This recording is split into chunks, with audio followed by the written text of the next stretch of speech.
chers amis, shalom à tous. La paracha de la semaine, paracha Tetzavé. À vrai dire, il s'agit d'une continuité.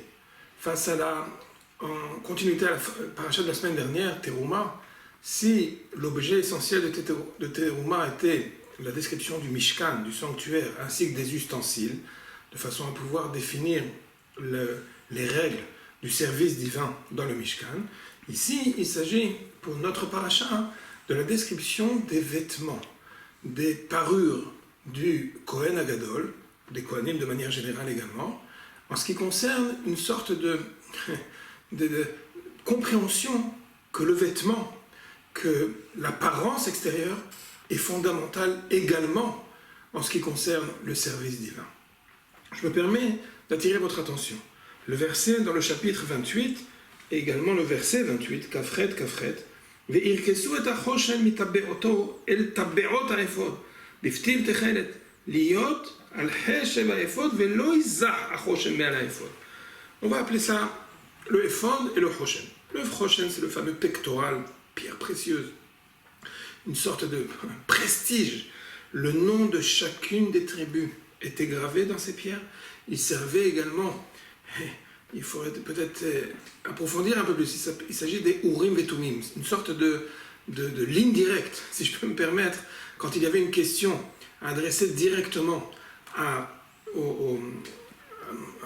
réponse était demandée d'Akadosh Baruch Hu, alors il s'agissait en réalité par une sorte de brillance, de luminosité des lettres qui formaient donc et qui étaient gravées sur le pectoral. On pouvait lire la réponse grâce à l'illumination de ces lettres. Mais à vrai dire, c'est précisément pour ça que le verset ici est très percutant. Ce fameux pectoral était posé sur, on va appeler ça un tablier. C'est un peu des termes un peu difficiles en français. Mais en tout cas, il y a le éphod et il y a le choshen. Le éphod, c'est une sorte de veste de travail. J'ai envie de dire vraiment tablier de travail en ce qui concerne le service divin dans le Mishkan. Au-delà, par-dessus, il y avait donc ce bijou particulièrement précieux avec l'apparition divine, de la parole divine par l'intermédiaire des noms des tribus d'Israël. Mais le devoir dans ce verset est de dire qu'il y a un devoir méticuleux, vélo isar, de faire en sorte, en fait, de le fixer par une sorte de lacet qui l'empêchait d'être, de ne pas être suffisamment à sa place. À vrai dire, on peut parfaitement expliquer qu'il s'agit en fait d'être, il n'est pas question pour le Kohen d'être débraillé en ce qui concerne les vêtements de parure. Ça, c'est très clair. Il y a un devoir méticuleux d'empêcher un mouvement, d'empêcher un itouk, d'empêcher une déconnexion du tablier face au choshen. Pourquoi cela? Le Kohen Agadol a une représentativité fonctionnelle d'une part, mais également fondamentale en ce qui concerne en fait le lien entre la vie, on va l'appeler profane, la vie du travail, le tablier en question, comme on a dit, une sorte de vêtement de travail, face à la sainteté d'Israël. En effet, le Kohen est un homme de sainteté exclusive, bien évidemment. Mais il doit, ne serait-ce que par son apparition, diffuser un message fondamental et profond.